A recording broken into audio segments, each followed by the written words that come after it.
All right, I just like to start off to tell y'all that I am nervous. My pulse is just in my throat. My mouth is dry, but I understand there is a reason for me being up here.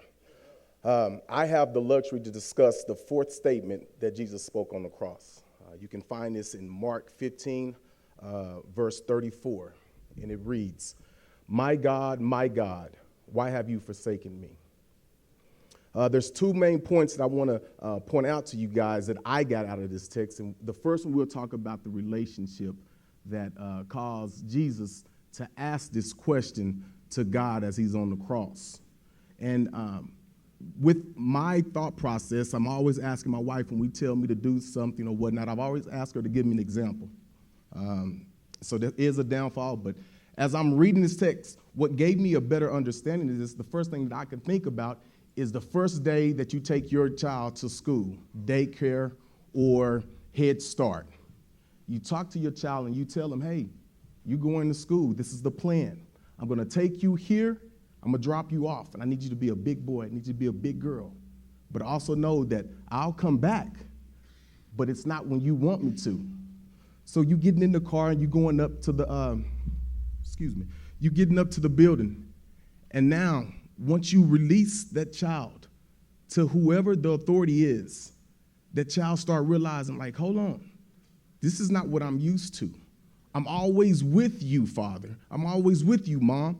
And now you're about to release me to someone that I have no clue of who they are.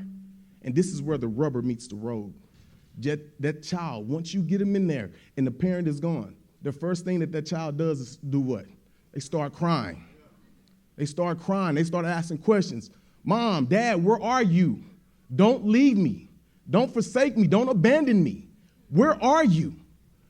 And in order to have this is where separation anxiety comes from. And in order to have separation anxiety, you have to have a relationship with someone.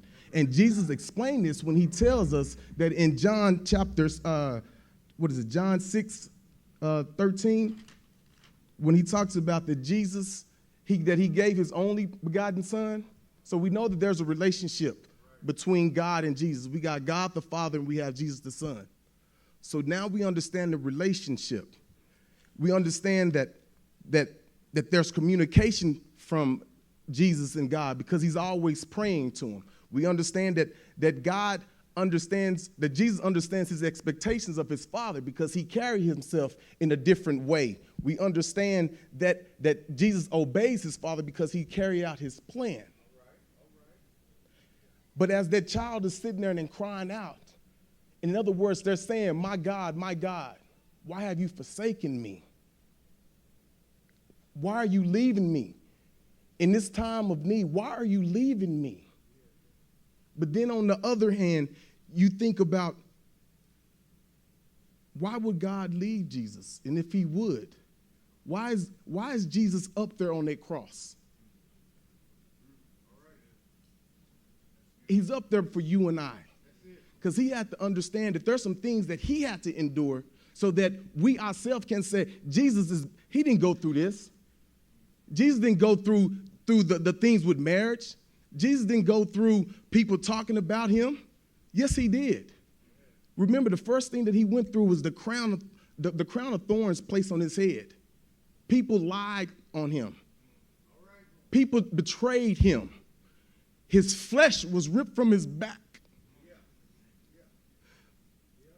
He was beaten.